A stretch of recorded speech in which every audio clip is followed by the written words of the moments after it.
E a gente começa o Boa Tarde de hoje falando sobre o julgamento do personal trainer que matou a mulher em Montenegro, no Vale do Caí. O júri, que nós mostramos ao vivo na sexta-feira, só terminou na madrugada de sábado. A defesa deve recorrer da sentença devido à postura da juíza durante a condução dos trabalhos. A reportagem é da Gabriela Dias.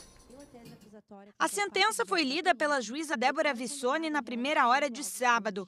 1 ano e 3 meses depois do crime, Alexandro foi condenado a 26 anos e 8 meses de reclusão. Declaro condenado o réu Alexandro Alves Gunch, como em curso nas sanções do artigo 121, parágrafo 2º, inciso 1, motivo torpe, inciso 3, meio cruel mediante emprego de asfixia, inciso 4, recurso que dificultou a defesa da vítima, inciso 6, feminicídio, combinado com o parágrafo 2º-A, inciso 1, contra a mulher nas razões do sexo feminino em contexto de violência doméstica e familiar. O júri durou um pouco mais de 16 horas.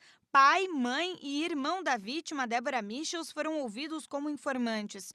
Os advogados de defesa desistiram das 3 testemunhas e a 4ª não compareceu. O perito técnico Vitor Binda, chamado como testemunha de juízo, foi o responsável pela necrópsia da Débora. Ele descartou a hipótese da relação da morte com o uso de anabolizantes. Essa era a principal linha de defesa dos advogados de Alexandro.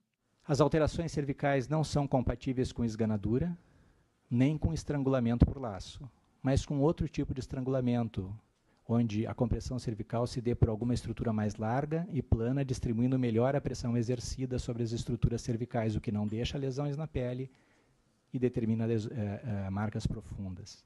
Alexandro não negou o crime, mas alegou que a morte foi acidental.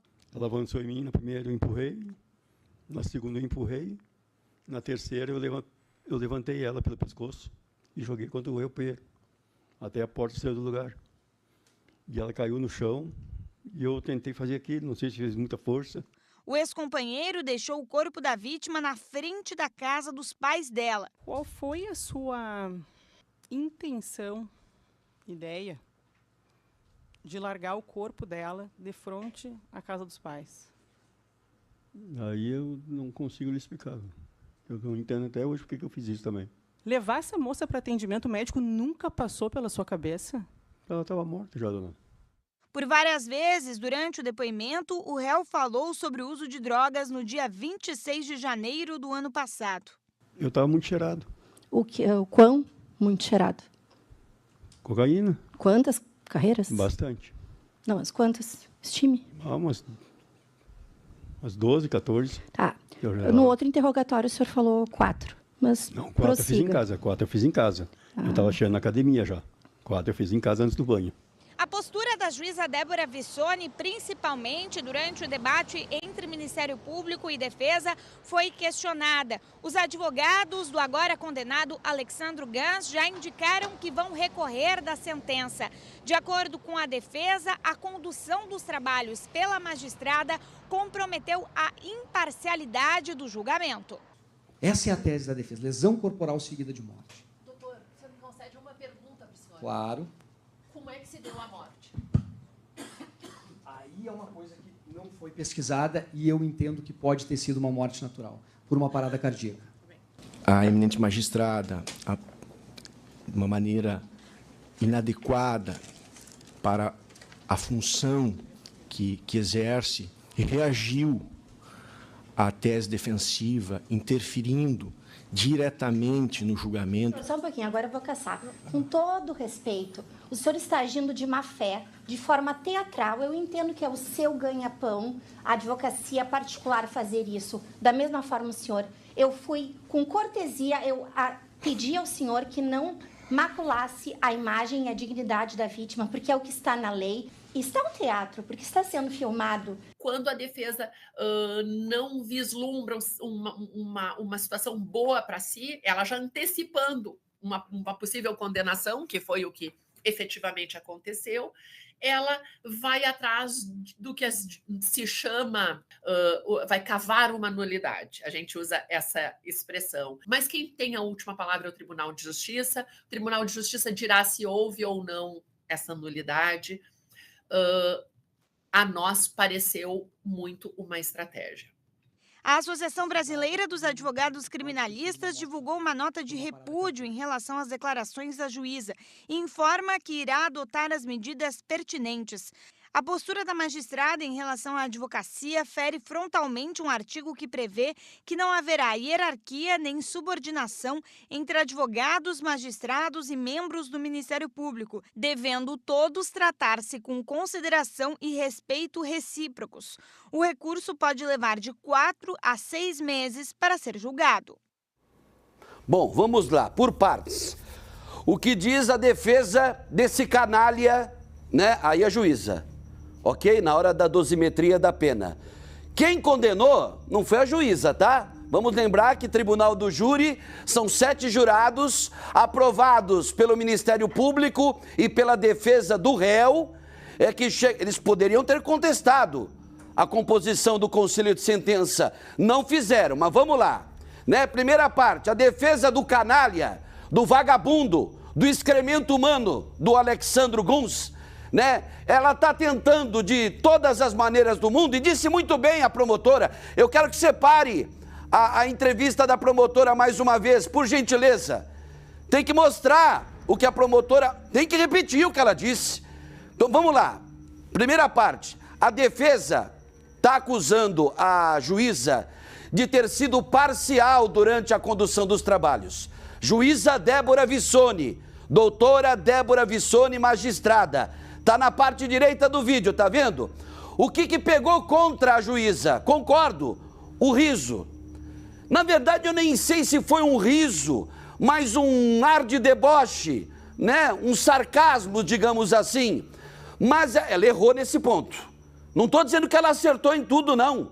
Houve esse erro aí. Agora, vamos lá. A defesa está tentando cavar, como disse muito bem a promotora do caso. Porque quando viu que o negócio já tinha ido para o brejo, que a tese, né, de que a morte foi acidental, de que o cheirador, aí que ele só cheirou 14 carreiras de cocaína, só isso que ele cheirou. Só cheirou 14 carreiras de cocaína, o vagabundo, o ordinário, o safado sem vergonha, esse daí, ó, esse brutamontes aí, ó. Ó a carinha dele aí, ó.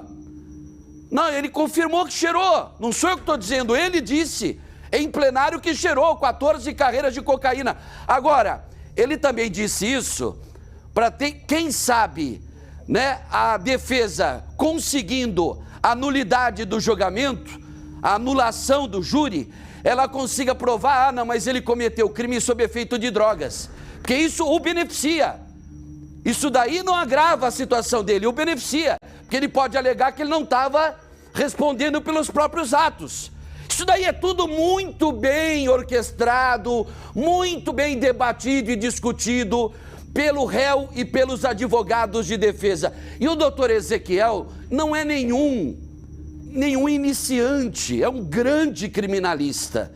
Ele faz parte, inclusive, né, desse hall de advogados que se tornaram popstars do direito criminal ou do direito penal. Porque tem advogado que se comporta como popstar, não tem? Você que está do outro lado da tela, eu estou mentindo em alguma coisa? Tem advogado aí que se considera, tem até fã-clube. Opa, tem advogado criminalista que tem fã-clube aqui no Rio Grande do Sul. E não é um só não, hein? Não é um só advogado não, hein? Tem vários. Quer ver por que eu falo que tem fã-clube? Porque depois da manifestação da Associação Brasileira de Criminalistas, Abacrim, fizeram um linchamento público e moral da doutora Débora Vissoni, a juíza do caso. Fizeram um absurdo. Chamaram a doutora Débora Vissoni dos piores nomes. E advogados, viu, xingaram a juíza. Outros advogados criminalistas pegaram muito pesado. E eu sei o que é pegar pesado, eu pego todo dia aqui. Eu sei o que é pegar pesado. O que fizeram com essa magistrada nas redes sociais, meu Deus do céu, eu não vou repetir aqui, posso até repetir uma coisa, chamaram ela de nojenta. Isso é o que eu posso falar. Tem coisas bem piores que usaram para definir aí o comportamento da magistrada que conduziu aí o tribunal do júri, que culminou na condenação desse vagabundo chamado Alexandro Gans. Agora tem um detalhe, o Ministério Público, viu, Sérgio? O Ministério Público também vai recorrer porque quer pena máxima, quer 30, 40 agora, né? Acho que agora é 40 anos.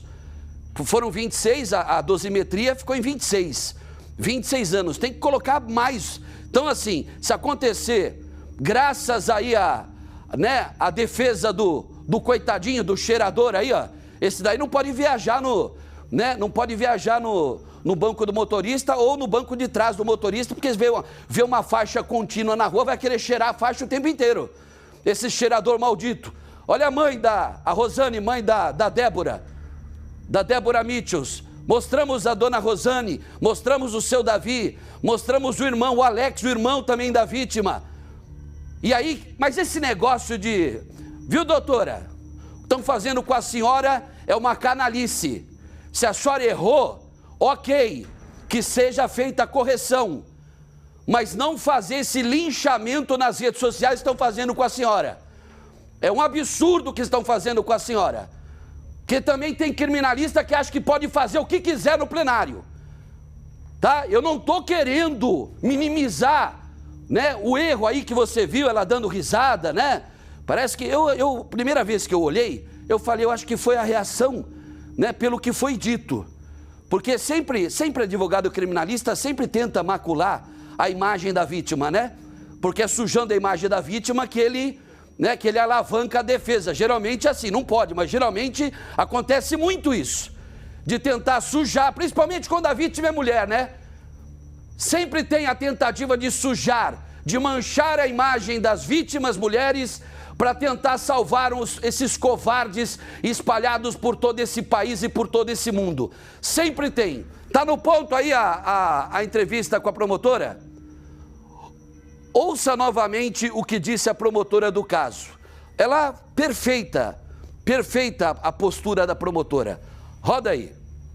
Quando a defesa não vislumbra uma situação boa para si, ela já antecipando uma possível condenação, que foi o que efetivamente aconteceu, ela vai atrás do que se chama, vai cavar uma nulidade. A gente usa essa expressão. Mas quem tem a última palavra é o Tribunal de Justiça. O Tribunal de Justiça dirá se houve ou não essa nulidade. A nós pareceu muito uma estratégia. É isso. Quem vai decidir agora é o Tribunal de Justiça, se vai manter a condenação, né, mantendo o julgamento, ou se vai preferir, né, se vai optar pela nulidade e elaborar, né, marcar uma nova data e ter um novo tribunal do júri. É o Tribunal de Justiça do Rio Grande do Sul. E eu quero mais uma vez deixar bem claro, eu não estou dizendo que a juíza não errou. Se errou, quem vai falar agora é o TJ. Mas o que estão fazendo nas redes sociais com essa magistrada, e olha que eu sou, né, um crítico contundente do judiciário. Ninguém mais do que eu já criticou juiz, desembargador, ministro do Supremo, não é verdade? Então assim, que ela errou, mas quem vai decidir é o TJ, é o Tribunal de Justiça. Agora, fazer o linchamento moral da juíza, da magistrada nas redes sociais, e o que eu vi lá, pelo menos na postagem que eu li, um monte de advogados criminalistas ofendendo a moral, a dignidade dessa juíza. Lamentável, lamentável. Agora, quero saber a